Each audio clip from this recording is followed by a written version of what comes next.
Welcome to the security testing with Selenium webinar I'm going to do, deep dive I'm going to do. This is a fun and interesting topic that is very much in the news these days, especially around security, especially with the Equifax breach that occurred. And I'm going to make a lot of jokes on them because they're available. So let's get into it.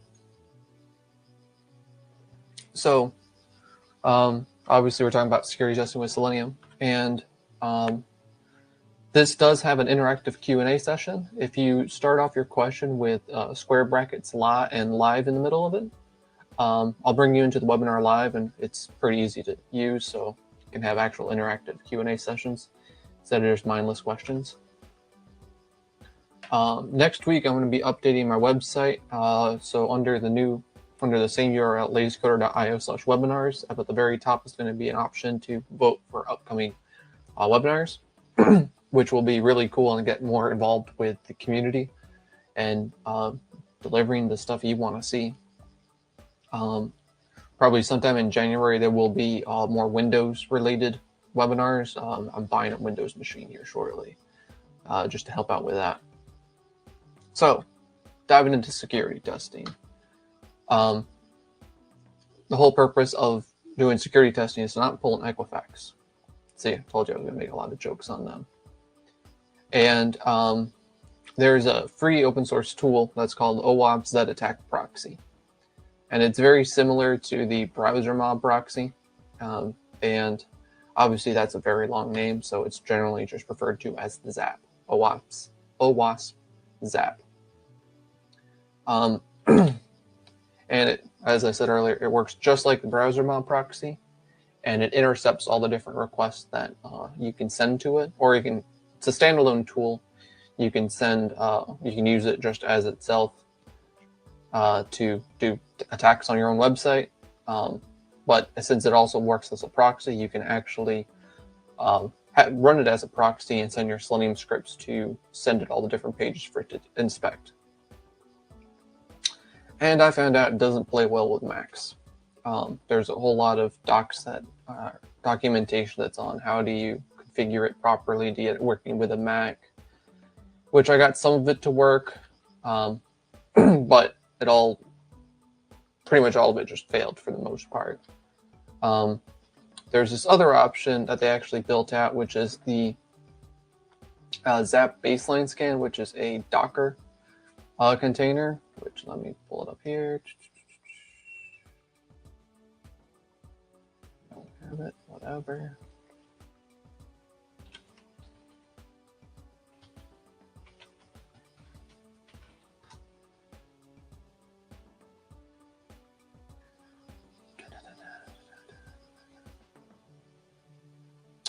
The OWASP Zap Baseline Scan is here. It's a Docker.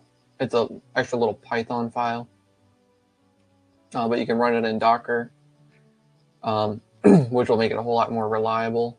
I'm having issues with Docker because, of course, I'm having issues with Dockers. Everything runs in threes. Problems always come in threes. This was the start of a very long list of threes. 3 problems in a row.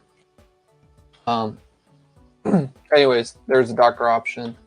I will be reiterating my whole entire project because I built it in Python on a Mac, which has issues setting up all these different configurations because you have to use all these different little tools to merge them together. So I'm going to be rebuilding this with Java or Docker, probably both, to make it a lot easier. But I'll show you what I worked on here.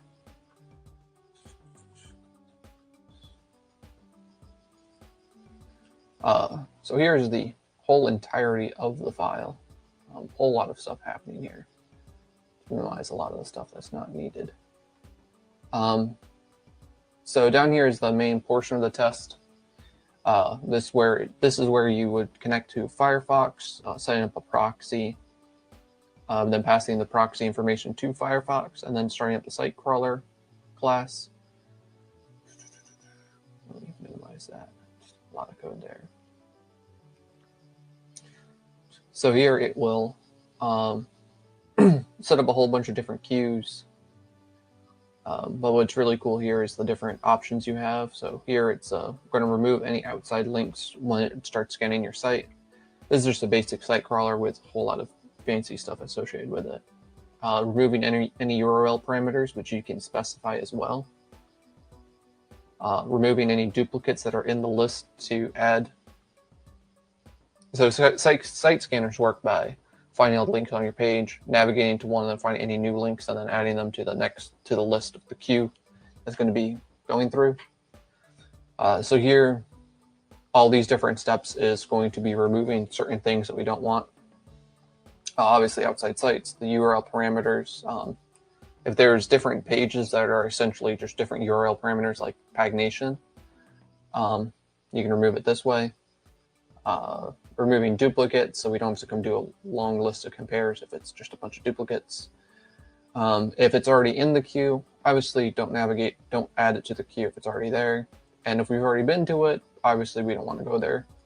And then I added an option for a do not fly list, which is essentially just finding any links that I don't want to go to. I have no good options for that, but if there's a list of URLs that you don't want it to go to, it will add it to there and it'll be good to go. That file looks like this. There's a login page, a logout page, and you can do specific actions on those pages. The do not navigate, obviously I don't really care about running in JavaScript. The pattern I put up for here is just a question mark. So as soon as there's a question mark, it's just a different URL parameter that's getting passed. And then there's the base URL there, which you can modify to whatever you need. This site, lazyshop@herokuapp.com, is a copy of the Juice Shop, just deployed on Heroku. And the Juice Shop is a intentionally vulnerable application to help you find the different vulnerabilities and actually exploit it. You can practice your hacking skills with it. Just saying. And here they actually have somewhere on here. There's some URL you can actually see all the different achievements for all the different vulnerabilities there are. I think there's like 43 or 53 different vulnerabilities on this site that you can use. Going back to the code. Where's that sucker? These are all the different stuff that's happening to clean it up.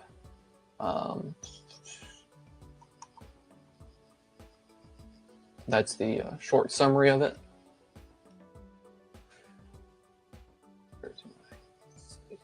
Cool. To make it even more lazy, since this is the lazy coder, in other words, we're going to hire a butler to do it for us, which is Jenkins, because Jenkins is awesome. I have gotten this to work on Windows. I did not have any luck on Windows Server. Some issue with the Firefox binary and Windows Server and Selenium sort of stuff. But it is possible, and they have a lot of documentation on it on their site. One of these. Yeah, this page has all the different directions on how to install it. Where is my note? Remote desktop. There we go. Figure. So here's the different settings you need to watch out for when you're configuring it on Windows Server. Here is the actual GitHub URL for the project itself. As it lives now, I'll be updating it, obviously, when I put in the Java version and the Dockerized version of it. With any luck, the Dockerized version will remove more of these steps. This right here is the command to just run the site crawler script.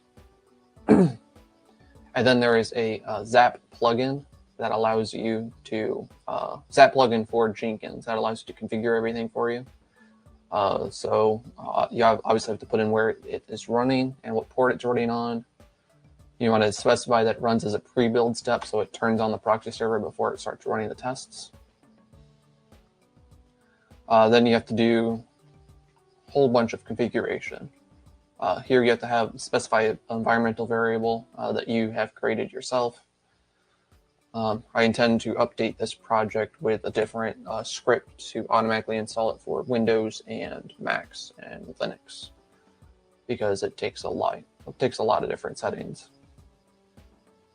Here you just have to create a persist a session, so it will create a new session, and you can specify which URL you want it to focus on.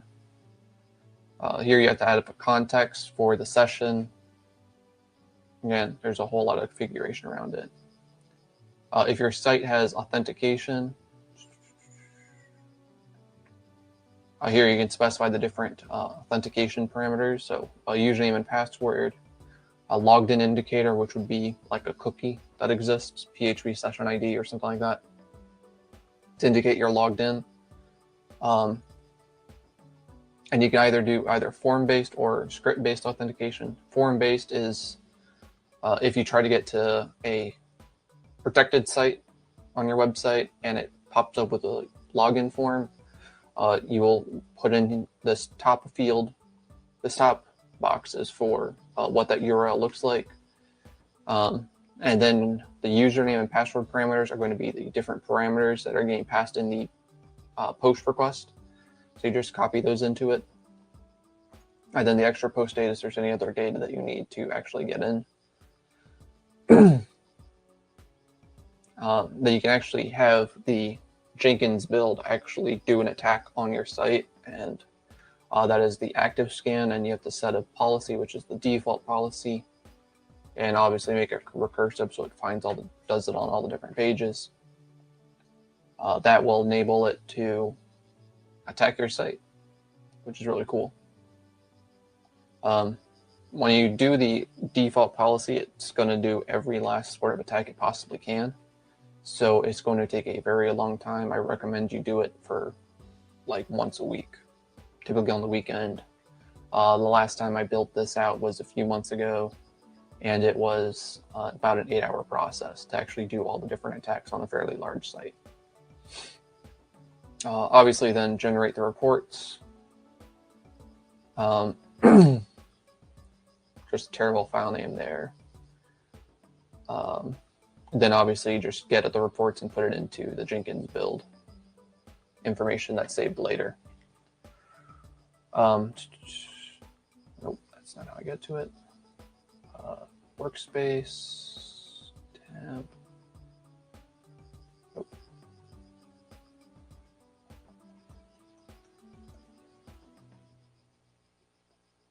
Where did it go?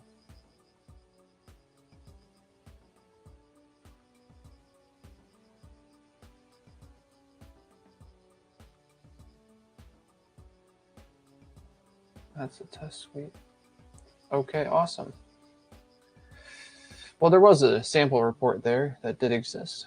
Not entirely sure what happened to it because problems come in threes, and I had a whole bunch of them this week. I will be doing a later post to have more context with everything. Whoops, sorry about that. Time. There are a few other tools that you can use to do security testing with Selenium. There's the Serenity BDDD, which is over here. So it's essentially a Cucumber wrapper for Selenium with integration into the Zap, OAuth Zap attack proxy. These are what some of the feature files that they have as a test. So you're going to say passwords or tests should be case sensitive. So different steps. Here we have make sure it's over an HTTPS connection. The protocol should be HTTPS. They have a whole bunch of documentation on their site. There's also Serenity BDDD, which is, I was asked that over Twitter, what about doing it with Serenity BDD? Serenity BDDD is a wrapper around Selenium that gives you behavior-driven development context, features in Gherkin files,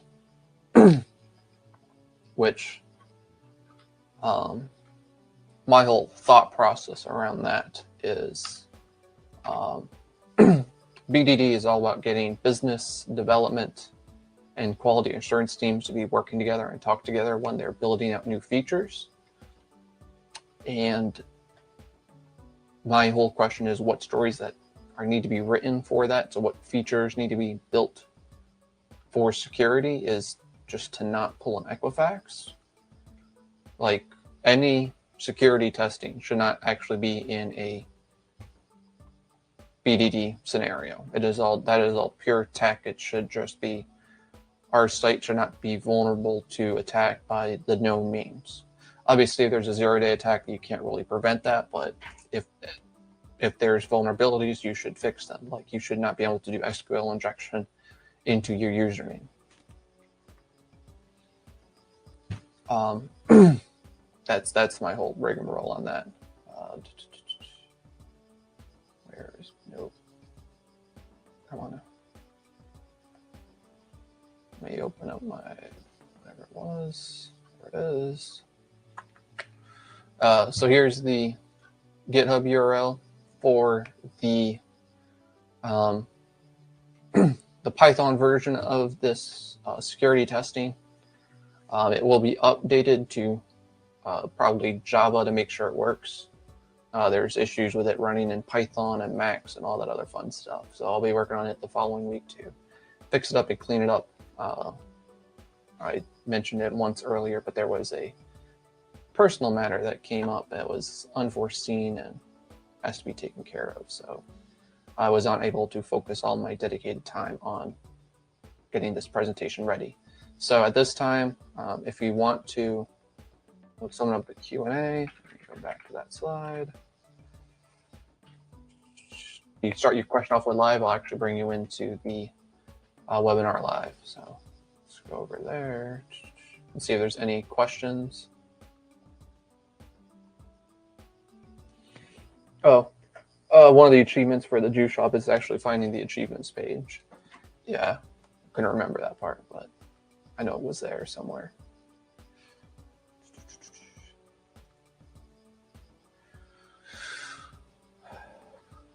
Wait a minute or two for any questions. I probably will be redoing this one later in December with the final working version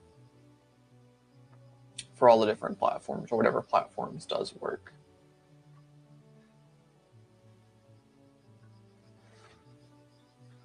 You're welcome, Gene. Who says he's going to look through these resources. Cool. Where's my conference room? There it is. The upcoming webinar is talking about more about the abuse and misuse of BDD. Going into more details beyond what I just went there, because there's a whole set of abuses that are being done to BDD. Recommend you sign up today for it. It'll be happening December 1st, which will be after the holidays, because that's, well, after Thanksgiving, which for me, I really enjoy eating turkey dinner. So this will be a lot more of a lighter topic than the typical tech-heavy ones I have been doing are. Because also I got a feeling everybody doesn't really want a tech-heavy one right after Thanksgiving. So thank you all for joining. All the resources will be in the video. The video should be posted on Monday once the recording's all put together and everything.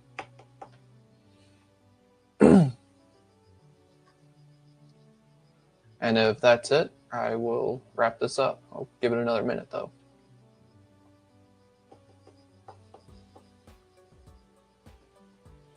Thank you for joining. I'll be sending a link out with the recording later.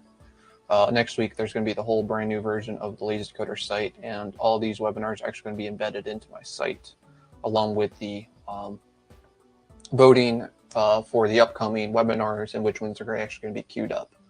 A lot of people have requested that I do one on Visual Studio performance testing. So that will be coming up once I get a Windows machine, since I want a Windows machine.